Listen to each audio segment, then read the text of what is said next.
Rajindra coaching centre ਵਿੱਚ ਤੁਹਾਡਾ ਸਵਾਗਤ ਹੈ। ਅੱਜ ਆਪਾਂ ਲੈ ਕੇ ਆਏ ਹਾਂ ਪੋਲੀਟੀਕਲ ਸਾਇੰਸ ਦਾ ਅਗਲਾ ਚੈਪਟਰ, ਜਿਸ ਦਾ ਨਾਂ ਹੈ ਸਿਕਿਉਰਿਟੀ ਇਨ ਦਾ ਕੰਟੈਂਪਰਰੀ ਵਰਲਡ। ਸ਼ੁਰੂ ਕਰਦੇ ਹਾਂ ਵੀ। ਦੇਖੋ ਵੀ, ਜੋ ਵੀ ਆਪਾਂ ਨੂੰ ਖਤਰਾ ਹੈਗਾ, ਕਿਸੇ ਵੀ ਪ੍ਰਕਾਰ ਦਾ ਖਤਰਾ ਹੈਗਾ, ਉਹਨਾਂ ਖਤਰਿਆਂ ਤੋਂ ਆਜ਼ਾਦੀ ਨੂੰ ਸਿਕਿਉਰਿਟੀ ਬੋਲਿਆ ਜਾਂਦਾ ਹੈਗਾ। ਖਤਰਾ ਕਿਸੇ ਦੇਸ਼ ਤੋਂ ਵੀ ਹੋ ਸਕਦਾ ਹੈਗਾ। ਖਤਰਾ ਦੇਸ਼ ਦੇ ਅੰਦਰ ਵੀ ਹੋ ਸਕਦਾ ਹੈਗਾ, ਜੇ ਕੋਈ ਹਿੰਸਾ ਚੱਲ ਰਹੀ ਹੈ ਦੇਸ਼ ਦੇ ਅੰਦਰ, ਜਾਂ ਕੋਈ ਸੈਪਰੇਟ ਮੂਵਮੈਂਟ ਚੱਲ ਰਹੀ ਹੈ ਦੇਸ਼ ਦੇ ਅੰਦਰ, ਜਾਂ ਕੋਈ ਵਾਇਲੈਂਸ ਚੱਲ ਰਹੀ ਹੈ, ਨਕਸਲਿਜ਼ਮ ਚੱਲ ਰਿਹਾ ਹੈਗਾ, ਉਹ ਵੀ ਇੱਕ ਤਰ੍ਹਾਂ ਦਾ ਦੇਸ਼ ਦੇ ਅੰਦਰ ਖਤਰਾ ਹੈਗਾ, ਅਤੇ ਉਹਨਾਂ ਤੋਂ ਵੀ ਨਿਜਾਤ ਪਾਉਣਾ ਸਿਕਿਉਰਿਟੀ ਕਹਾਊਗਾ। ਸਿਕਿਉਰਿਟੀ ਦੋਨਾਂ ਪ੍ਰਕਾਰ ਦੇ ਖਤਰਿਆਂ ਤੋਂ ਆਜ਼ਾਦੀ ਨੂੰ ਕਹਿੰਦੇ ਹੈ, ਚਾਹੇ ਉਹ ਅੰਦਰੂਨੀ ਹੋਵੇ, ਚਾਹੇ ਉਹ ਬਾਹਰੀ ਹੋਵੇ। ਇਸ ਚੈਪਟਰ ਦੇ ਵਿੱਚ ਇਹ ਚੈਪਟਰ ਕਾਫੀ ਲੰਬਾ ਚੈਪਟਰ ਹੈਗਾ। ਇਸ ਚੈਪਟਰ ਦੇ ਵਿੱਚ ਆਪਾਂ ਪੜ੍ਹਾਂਗੇ ਕਿ ਸਿਕਿਉਰਿਟੀ ਕੀ ਹੈ, ਸਿਕਿਉਰਿਟੀ ਕਿੰਨੇ ਪ੍ਰਕਾਰ ਦੀ ਹੈ, ਜਿਵੇਂ ਕਿ ਟਰਡੀਸ਼ਨਲ ਅਤੇ ਨੋਨ ਟਰਡੀਸ਼ਨਲ ਸਿਕਿਉਰਿਟੀ ਦੋ ਪ੍ਰਕਾਰ ਦੀ ਹੈ। ਫਿਰ ਆਪਾਂ ਪੜ੍ਹਾਂਗੇ ਬੈਲੈਂਸ ਆਫ ਪਾਵਰ ਕੀ ਹੈਗਾ। ਫਿਰ ਆਪਾਂ ਪੜ੍ਹਾਂਗੇ ਅਲਾਇੰਸ ਬਿਲਡਿੰਗ ਕੀ ਹੈਗਾ। ਫਿਰ ਆਪਾਂ ਪੜ੍ਹਾਂਗੇ ਡਿਸਆਰਮਾਮੈਂਟ ਕੀ ਹੈਗਾ। ਫਿਰ ਆਪਾਂ ਪੜ੍ਹਾਂਗੇ ਨੋਨ ਟਰਡੀਸ਼ਨਲ ਸਿਕਿਉਰਿਟੀ ਕੀ ਹੈਗੀ। ਫਿਰ ਉਹਦੇ ਵਿੱਚ ਆਪਾਂ ਗਲੋਬਲ ਵਾਰਮਿੰਗ ਬਾਰੇ ਪੜ੍ਹਾਂਗੇ, ਆਪਾਂ ਗਲੋਬਲ ਸਿਕਿਉਰਿਟੀ ਬਾਰੇ ਪੜ੍ਹਾਂਗੇ। ਫਿਰ ਆਪਾਂ ਇੰਡੀਆ ਦੀ ਸਿਕਿਉਰਿਟੀ ਪੋਲਿਸੀ ਕੀ ਹੈ, ਇਹਦੇ ਬਾਰੇ ਪੜ੍ਹਾਂਗੇ। ਇਹ ਕਾਫੀ ਲੰਬਾ ਚੈਪਟਰ ਹੈ, ਥੋੜ੍ਹਾ ਜਿਹਾ ਔਖਾ ਵੀ ਹੈ ਇਹ ਚੈਪਟਰ। ਤਾਂ ਬੱਚੋ, ਪਰ ਕੋਈ ਚਿੰਤਾ ਨਹੀਂ ਕਰਨੀ, ਆਪਣੇ ਨੋਟਸ ਆ ਜਿਹੜੇ ਉਹ ਬਹੁਤ ਸਰਲ ਬਣੇ ਹੋਏ ਹੈਗੇ। ਤੁਸੀਂ ਧਿਆਨ ਨਾਲ ਇਹ ਚੈਪਟਰ ਨੂੰ ਸੁਣਨਾ ਗਾ, ਅਤੇ ਧਿਆਨ ਨਾਲ ਆਪਣੇ ਨੋਟਸਾਂ ਨੂੰ ਬਣਾ ਲੈਣਾ ਗਾ, ਅਤੇ ਜਾਂ ਇਹਨਾਂ ਦੀ ਸਕਰੀਨਸ਼ਾਟ ਲੈ ਲੈਣੇ ਆ। ਤਾਂ ਸ਼ੁਰੂ ਕਰਦੇ ਹਾਂ। What is security? ਸਿਕਿਉਰਿਟੀ ਕੀ ਹੈ? Security employees freedom from threats either external ਔਰ ਇੰਟਰਨਲ। ਜਿਵੇਂ ਕਿ ਮੈਂ ਤੁਹਾਨੂੰ ਪਹਿਲਾਂ ਵੀ ਦੱਸਿਆ ਕਿ ਸਿਕਿਉਰਿਟੀ ਹੈ ਜਿਹੜੀ ਕਿਸੇ ਵੀ ਪ੍ਰਕਾਰ ਦੇ ਖਤਰਿਆਂ ਤੋਂ ਆਜ਼ਾਦੀ ਹੈ, ਚਾਹੇ ਉਹ ਖਤਰੇ ਅੰਦਰੂਨੀ ਹੋਣ, ਚਾਹੇ ਉਹ ਬਾਹਰੀ ਹੋਣ। Human existence and the life of a country are full of threats. Threats can be at the road, rail accident, travelling in the plane etcetera. ਮਨੁੱਖੀ ਹੋਂਦ ਨੂੰ, ਮਨੁੱਖੀ ਜ਼ਿੰਦਗੀ ਨੂੰ ਹਰ ਕਿਤੇ ਖਤਰਾ ਹੈ। ਚਾਹੇ ਉਹ ਜਿਹੜਾ ਮਨੁੱਖ ਹੈਗਾ ਉਹ ਰੇਲ ਦੇ ਵਿੱਚ ਹੋਵੇ, ਚਾਹੇ ਉਹ ਪਲੇਨ ਦੇ ਵਿੱਚ ਹੋਵੇ, ਚਾਹੇ ਉਹ ਰੋਡ 'ਤੇ ਹੋਵੇ, ਕਿਤੇ ਵੀ ਪ੍ਰਕਾਰ ਦਾ ਐਕਸੀਡੈਂਟ ਕਿਸੇ ਵੀ ਜਗ੍ਹਾ 'ਤੇ ਹੋ ਸਕਦਾ ਹੈਗਾ। ਤਾਂ ਜਿਹੜੀ ਮਨੁੱਖੀ ਜ਼ਿੰਦਗੀ ਹੈ ਉਹ ਖਤਰਿਆਂ ਨਾਲ ਭਰੀ ਹੋਈ ਹੈ। ਸਮ other likes poverty, unemployment, flood, drought, environment pollution, global warming, terrorism etcetera all are the reason of the threats. ਖਤਰਿਆਂ ਦੇ ਹੋਰ ਵੀ ਕਈ ਕਾਰਨ ਨੇ, ਜਿਵੇਂ ਕਿ ਗਰੀਬੀ ਵੀ ਇੱਕ ਕਾਰਨ ਹੋ ਗਿਆ, ਬੇਰੁਜ਼ਗਾਰੀ ਹੋ ਗਿਆ, ਹੜ੍ਹ ਹੋ ਗਏ, ਸੋਕਾ ਹੋ ਗਿਆ, ਇਨਵਾਇਰਮੈਂਟ ਪੋਲਿਊਸ਼ਨ ਹੋ ਗਿਆ, ਗਲੋਬਲ ਵਾਰਮਿੰਗ ਹੋ ਗਿਆ, ਟੈਰਰਿਜ਼ਮ ਹੋ ਗਿਆ। ਇਹ ਸਾਰੇ ਹੋਰ ਕਾਰਨ ਨੇ ਖਤਰਿਆਂ ਦੇ, ਜਿਹੜੇ ਕਿ ਸਿਕਿਉਰਿਟੀ ਨੂੰ ਪ੍ਰਭਾਵਿਤ ਕਰਨਗੇ। Security is of two types. Security ਜਿਹੜੀ ਉਹ ਦੋ ਤਰ੍ਹਾਂ ਦੀ ਹੈ, ਇੱਕ ਟਰਡੀਸ਼ਨਲ ਹੈ, ਇੱਕ ਨੋਨ ਟਰਡੀਸ਼ਨਲ ਹੈ। ਹਾਂਜੀ, ਟਰਡੀਸ਼ਨਲ ਮਤਲਬ ਪਰੰਪਰਾਗਤ ਹੈ, ਰਵਾਇਤੀ ਹੈ, ਜਿਹੜੀ ਪੁਰਾਣੇ ਸਮਿਆਂ ਦੇ ਵਿੱਚ ਸੀ। ਨੋਨ ਟਰਡੀਸ਼ਨਲ ਜਿਹਦੇ ਵਿੱਚ ਅਜੋਕੇ ਖਤਰੇ ਵੀ ਜੁੜ ਗਏ ਨੇ ਨਾਲ, ਉਹ ਆਪਾਂ ਬੋਲਾਂਗੇ ਨੋਨ ਟਰਡੀਸ਼ਨਲ। ਹਾਂਜੀ, ਟਰਡੀਸ਼ਨਲ ਨੋਸ਼ਨ ਕਿਹੜੇ ਨੇ? ਟਰਡੀਸ਼ਨਲ ਵਿੱਚ ਨੋਸ਼ਨ ਮੀਨਜ਼ ਧਾਰਨਾਵਾਂ। ਜਿਹੜੀ ਟਰਡੀਸ਼ਨਲ ਨੋਸ਼ਨ ਐਕਸਟਰਨਲ ਕਰਾਂਗੇ ਆਪਾਂ ਪਹਿਲਾਂ। ਟਰਡੀਸ਼ਨਲ ਨੋਸ਼ਨ ਪੰਜਾਬੀ 'ਚ ਬੋਲਾਂਗੇ ਆਪਾਂ ਰਵਾਇਤੀ ਧਾਰਨਾ। ਬਾਹਰੀ ਕਰਾਂਗੇ ਆਪਾਂ ਪਹਿਲਾਂ। ਦੇਖੋ, ਬਾਹਰੀ ਟਰਡੀਸ਼ਨਲ ਨੋਸ਼ਨ ਦੇ ਵਿੱਚ ਬਾਹਰੀ ਜੇ ਖਤਰਿਆਂ ਦੀ ਗੱਲ ਕਰੀਏ ਤਾਂ ਉਹ ਆਪਾਂ ਨੂੰ ਵਾਰ ਤੋਂ ਹੀ ਖਤਰਾ ਹੈਗਾ। ਕਿਸੇ ਦੇਸ਼ ਨੂੰ ਬਾਹਰੀ ਦੇਸ਼ ਜਾਂ ਦੁਸ਼ਮਣ ਦੇਸ਼ ਤੋਂ ਹੀ ਹਮਲੇ ਦਾ ਖਤਰਾ ਰਹਿੰਦਾ ਹੈਗਾ। ਤਾਂ ਆਪਾਂ ਇਹਦੇ ਵਿੱਚ ਜ਼ਿਆਦਾਤਰ ਇਹੀ ਪੜ੍ਹਾਂਗੇ, ਜਿਵੇਂ threats from the neighbour country. ਪਹਿਲੀ ਲਾਈਨ ਹੈ ਵੀ ਨੇਬਰ ਕੰਟਰੀ ਤੋਂ ਕੋਈ ਖਤਰਾ ਹੋਵੇ। Military action also endanger the lives of the ordinary citizens. ਜਿਹੜਾ ਮਿਲਟਰੀ ਐਕਸ਼ਨ ਹੁੰਦਾ ਹੈਗਾ ਉਹਦੇ ਵਿੱਚ ਸਿਪਾਹੀ ਵੀ ਮਾਰੇ ਜਾਂਦੇ ਆ, ਅਤੇ ਆਮ ਜਿਹੜੇ ਜਨ ਨੇ, ਆਮ ਨਾਗਰਿਕ ਨੇ, ਉਹ ਵੀ ਪ੍ਰਭਾਵਿਤ ਹੁੰਦੇ ਹੈਗੇ, ਉਹਨਾਂ ਨੂੰ ਖਤਰਾ ਹੁੰਦਾ ਉਹਨਾਂ ਤੋਂ। ਇਹਨੇ war soldier as well as civilian will be hurt or killed. ਜਦੋਂ ਕਿ ਯੁੱਧ ਲੱਗ ਜਾਂਦਾ ਹੈਗਾ ਤਾਂ ਉਸ ਯੁੱਧ ਦੇ ਵਿੱਚ ਸਿਪਾਹੀ ਵੀ ਮਾਰੇ ਜਾਂਦੇ ਨੇ, ਨਾਲ ਨਾਲ ਆਮ ਨਾਗਰਿਕ ਵੀ ਮਾਰੇ ਜਾਂਦੇ ਨੇ, ਅਤੇ ਉਹ ਪ੍ਰਭਾਵਿਤ ਵੀ ਹੁੰਦੇ ਨੇ। ਹਾਂਜੀ, ਅੱਗੇ ਵਧਦੇ ਹਾਂ। Government has three choices. ਜਦੋਂ ਕੋਈ ਯੁੱਧ ਲੱਗਦਾ ਹੈਗਾ, ਜਦੋਂ ਆਪਾਂ ਨੂੰ ਗੁਆਂਢੀ ਦੇਸ਼ ਤੋਂ ਖਤਰਾ ਹੈਗਾ, ਤਾਂ ਗੌਰਮੈਂਟ ਸਾਹਮਣੇ ਤਿੰਨ ਚੋਇਸਿਸ ਹੋਣਗੀਆਂ। ਕਿਹੜੀਆਂ ਕਿਹੜੀਆਂ ਚੋਇਸਿਸ ਹੋਣਗੀਆਂ? ਪਹਿਲੀ ਹੋਊਗੀ ਟੂ ਸਰੈਂਡਰ ਵਿਦਆਊਟ ਫੇਸਿੰਗ ਐਨੀ ਵਾਰ, ਕਿ ਉਹ ਜਿਹੜਾ ਦੇਸ਼ ਹੈਗਾ ਉਹ ਸਰੈਂਡਰ ਕਰ ਦੂਗਾ ਕਿਸੇ ਵੀ ਵਾਰ ਨੂੰ ਫੇਸ ਕੀਤੇ ਬਿਨਾਂ। ਦੂਜੀ ਚੋਇਸ ਕੀ ਹੋਊਗੀ? To increase the war to the unacceptable level that other party will not think to war. ਕਿ ਤੁਸੀਂ ਯੁੱਧ ਦੀ ਸੰਭਾਵਨਾ ਨੂੰ ਇੰਨਾ ਵਧਾ ਦਿਓ, ਜਾਂ ਯੁੱਧ ਸ਼ੁਰੂ ਹੋ ਗਿਆ ਤਾਂ ਯੁੱਧ ਨੂੰ ਇਹੋ ਜਿਹੇ ਪੱਧਰ 'ਤੇ ਲੈ ਜਾਓ, ਇੰਨੇ ਖਤਰਨਾਕ ਪੱਧਰ 'ਤੇ ਲੈ ਜਾਓ ਕਿ ਮੂਹਰੇ ਯੁੱਧ ਕਰਨ ਵਾਲਾ ਦੇਸ਼ ਯੁੱਧ ਤੋਂ ਪਰੇ ਹੋ ਜਾਏ, ਯੁੱਧ ਨੂੰ ਛੱਡ ਜੇ। ਇਹ ਚੋਇਸ ਹੈ। ਤੀਜੀ ਚੋਇਸ ਹੈ to protect itself in the war so that the objective of the attacking country is not fulfilled. ਕਿ ਯੁੱਧ ਦੇ ਦੌਰਾਨ ਤੁਸੀਂ ਆਪਣਾ ਬਚਾਓ ਇਸ ਤਰੀਕੇ ਨਾਲ ਕਰੋ ਕਿ ਅਟੈਕਿੰਗ ਕੰਟਰੀ ਦਾ ਜਿਹੜਾ ਉਦੇਸ਼ ਸੀਗਾ ਯੁੱਧ ਦੇ ਵਿੱਚ, ਯੁੱਧ ਕਰਨ ਦਾ ਜਿਹੜਾ ਉਦੇਸ਼ ਸੀ ਉਹ ਪੂਰਾ ਨਾ ਹੋ ਸਕੇ। ਤਾਂ ਇਹ ਤਿੰਨ ਚੋਇਸਿਸ ਨੇ, ਇਹ ਤਿੰਨ ਚੋਇਸਿਸ ਹੀ ਹਰ ਇੱਕ ਦੇਸ਼ ਕੋਲੇ ਹੁੰਦੇ ਆ ਜਦੋਂ ਦੁਸ਼ਮਣ ਦੇਸ਼ ਉਹਦੇ 'ਤੇ ਹਮਲਾ ਕਰਦਾ ਗਾ। ਹਾਂਜੀ, ਅੱਗੇ ਆ balance of power. Balance of power ਇੱਕ ਬਹੁਤ ਮਹੱਤਵਪੂਰਨ ਟੋਪਿਕ ਆ, ਤੁਹਾਨੂੰ ਛੋਟਾ ਸਵਾਲ ਵੀ ਆ ਸਕਦਾ ਗਾ। ਤਾਂ ਬੈਲੈਂਸ ਆਫ ਪਾਵਰ ਦਾ ਮਤਲਬ ਹੈਗਾ ਸ਼ਕਤੀ ਸੰਤੁਲਨ। ਜਿਵੇਂ ਕਿ ਦੇਖੋ, ਇੱਕ ਦੇਸ਼ ਕੋਲੇ ਨਿਊਕਲੀਅਰ ਵੈਪਨ ਹੈਗੇ ਆ 100 ਅਤੇ ਇੱਕ ਦੇਸ਼ ਕੋਲੇ ਹੈਗਾ 5, ਤਾਂ ਉਹ ਬੈਲੈਂਸ ਆਫ ਪਾਵਰ ਨਹੀਂ ਹੈਗਾ। ਜਿਹਦੇ ਕੋਲੇ 5 ਵੈਪਨ ਨੇ ਉਹਨੂੰ ਹਮੇਸ਼ਾ ਖਤਰਾ ਬਣਿਆ ਰਹੂਗਾ ਅਤੇ ਉਹਦੇ 'ਤੇ ਕਦੋਂ ਵੀ ਅਟੈਕ ਹੋ ਸਕਦਾ ਗਾ।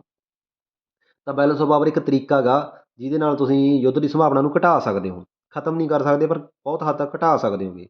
ਤਾਂ ਤੁਸੀਂ ਜਦੋਂ ਆਪਣੇ ਆਸ ਪਾਸ ਦੇਖੋਗੇ, ਗੁਆਂਢੀ ਦੇਸ਼ਾਂ ਨੂੰ ਦੇਖੋਗੇ, ਤਾਂ ਤੁਸੀਂ ਦੇਖੋਗੇ ਕਿਹੜਾ ਦੇਸ਼ ਮੇਰੇ ਤੋਂ ਕਮਜ਼ੋਰ ਹੈ, ਕਿਹੜਾ ਦੇਸ਼ ਮੇਰੇ ਤੋਂ ਸਟਰੋਂਗ ਹੈ, ਤਾਂ ਤੁਸੀਂ ਸਟਰੋਂਗ ਦੇਸ਼ ਨੂੰ ਦੇਖਦੇ ਹੋਏ ਆਪਦੀ ਜਿਹੜੀ ਸ਼ਕਤੀ ਆ ਉਹ ਵਧਾਓਗੇ।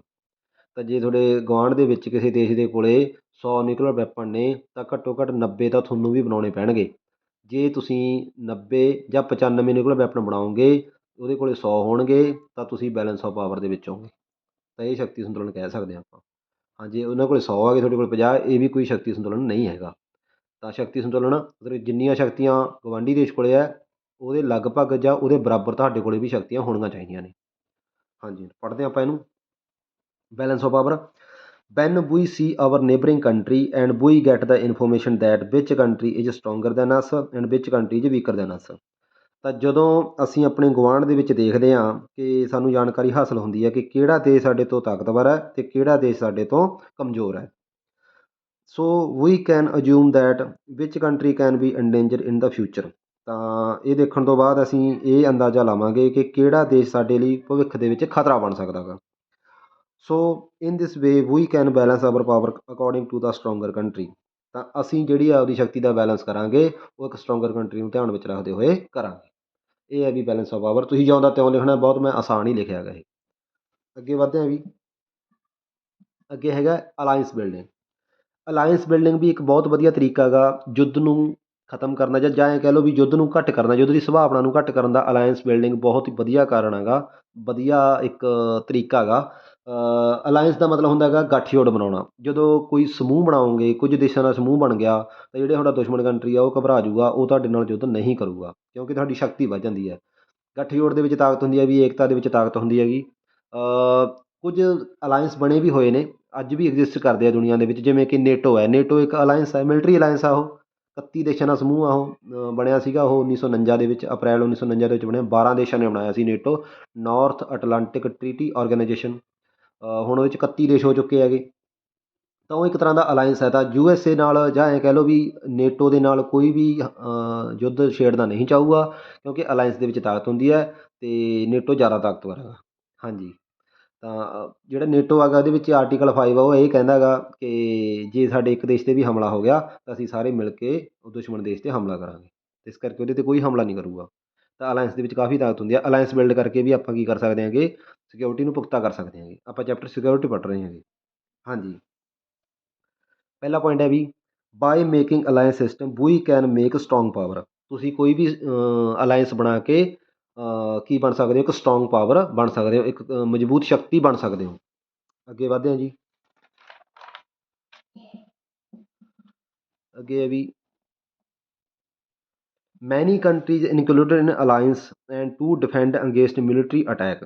ਬਹੁਤ ਸਾਰੇ ਦੇਸ਼ ਕਿਸੇ ਅਲਾਇੰਸ ਦੇ ਵਿੱਚ ਆਪਣੇ ਆਪ ਨੂੰ ਜੋੜ ਲੈਂਦੀਆਂ ਨੇ ਅਤੇ ਉਹ ਕਿਸੇ ਮਿਲਟਰੀ ਅਟੈਕ ਤੋਂ ਆਪਣੇ ਆਪ ਨੂੰ ਬਚਾ ਸਕਦੇ ਹੈਗੇ। Most alliance are formalised in the written treaties and agreement. ਬਹੁਤ ਸਾਰੇ ਜਿਹੜੇ ਅਲਾਇੰਸ ਹੈਗੇ ਉਹ ਰਸਮੀ ਤੌਰ 'ਤੇ ਬਣਦੇ ਆ, ਇੱਕ ਰਿਟਨ ਟਰੀਟੀ ਜਾਂ ਐਗਰੀਮੈਂਟ ਕਰਨ ਤੋਂ ਬਾਅਦ ਹੀ ਉਹ ਅਲਾਇੰਸ ਬਣ ਜਾਂਦੇ ਆ। Alliances are made to increase the power of the countries. ਜਦੋਂ ਅਲਾਇੰਸ ਬਣ ਜਾਂਦਾ ਹੈਗਾ ਉਹਦੇ ਨਾਲ ਉਹਨਾਂ ਦੇਸ਼ਾਂ ਦੀ ਜਿਹੜੀ ਸ਼ਕਤੀ ਆ ਉਹ ਵੱਧ ਜਾਂਦੀ ਹੈ। Alliance are based on the national interest and can change when national interest change. ਜਿਹੜੇ ਅਲਾਇੰਸ ਹੁੰਦੇ ਨੇ, ਜਿਹੜੇ ਗੱਠਜੋੜ ਹੁੰਦੇ ਨੇ, ਉਹ ਰਾਸ਼ਟਰੀ ਹਿੱਤਾਂ ਨੂੰ ਧਿਆਨ ਵਿੱਚ ਰੱਖ ਕੇ ਬਣਾਏ ਜਾਂਦੇ ਨੇ। ਜਦੋਂ ਅਲਾਇੰਸ ਜਾਂ ਰਾਸ਼ਟਰੀ ਹਿੱਤ ਜਿਹੜੇ ਚੇਂਜ ਹੋ ਜਾਂਦੇ ਆ ਤਾਂ ਉਹ ਜਿਹੜਾ ਇਹ ਵੀ ਚੇਂਜ ਹੋ ਜਾਂਦਾ ਹੈਗਾ। ਜਦੋਂ ਰਾਸ਼ਟਰੀ ਹਿੱਤ ਚੇਂਜ ਹੋ ਜਾਂਦੇ ਆ ਤਾਂ ਅਲਾਇੰਸ ਨੂੰ ਬਣਾਉਣ ਦਾ ਜਿਹੜਾ ਇਰਾਦਾ ਹੈਗਾ ਉਹ ਵੀ ਚੇਂਜ ਹੋ ਜਾਂਦਾ ਹੈਗਾ। ਹਾਂਜੀ, ਮੰਨ ਲਓ ਪਹਿਲਾਂ ਜਦੋਂ ਕੋਈ ਖਤਰਾ ਹੈਗਾ ਆਪਾਂ ਨੂੰ ਅਤੇ ਆਪਾਂ ਕਿਸੇ ਅਲਾਇੰਸ ਨੂੰ ਜੁਆਇਨ ਕਰ ਲਿਆ ਅਤੇ ਜਦੋਂ ਉਹ ਖਤਰਾ ਟਲ ਗਿਆ ਤਾਂ ਆਪਾਂ ਅਲਾਇੰਸ ਨੂੰ ਛੱਡ ਵੀ ਸਕਦੇ ਹਾਂ, ਜਾਂ ਅਲਾਇੰਸ ਦੇ ਵਿੱਚ ਜਿਹੜਾ ਕੰਟਰੀਬਿਊਟ ਕਰਦੇ ਹਾਂ ਉਹ ਘੱਟ ਕਰ ਸਕਦੇ ਹਾਂ, ਇਹ ਇਹਦਾ ਮਤਲਬ। ਵੈਸੇ ਜਿਵੇਂ ਨੇਟੋ ਦੀ ਗੱਲ ਕਰੀ, ਮੈਂ ਥੋੜ੍ਹਾ ਹੋਰ ਦੱਸ ਦਿਆਂ। ਵਾਰਸਾw ਪੈਕਟ ਵੀ ਇੱਕ ਤਰ੍ਹਾਂ ਦਾ ਅਲਾਇੰਸ ਸੀਗਾ, ਜਿਹੜਾ ਕਿ USSR ਨੇ ਬਣਾਇਆ ਸੀਗਾ, ਬਟ ਉਹ ਐਗਜ਼ਿਸਟ ਨਹੀਂ ਕਰਦਾ ਹੁਣ। ਇਸ ਤੋਂ ਇਲਾਵਾ ਸੈਂਟੋ ਅਤੇ ਸਿਆਟੋ ਵੀ USA ਨੇ ਬਣਾਏ ਸੀਗੇ। ਮਤਲਬ ਕਿ ਉਹਨਾਂ ਦਾ ਜਿਹੜਾ ਲੀਡਰ ਸੀਗਾ ਉਹ USA ਹੀ ਸੀਗਾ। CENTO Central Treaty Organization, SEATO South East Asia Treaty Organization. SEATO ਦਾ ਮੈਂਬਰ ਤਾਂ ਪਾਕਿਸਤਾਨ ਵੀ ਬਣਿਆ ਸੀਗਾ। ਹਾਂਜੀ, ਇਹਨਾਂ ਨੂੰ ਵੀ ਧਿਆਨ 'ਚ ਰੱਖਿਓ, ਜਿਹੜੇ ਕਿ ਹੁਣ ਐਗਜ਼ਿਸਟ ਨਹੀਂ ਕਰਦੇ। ਨੇਟੋ ਹਜੇ ਵੀ ਜਿਉਂਦਾ ਗਾ। ਹਾਂਜੀ, ਅੱਗੇ ਵਧਦੇ ਹਾਂ ਵੀ। ਅੱਗੇ ਆ ਗਿਆ,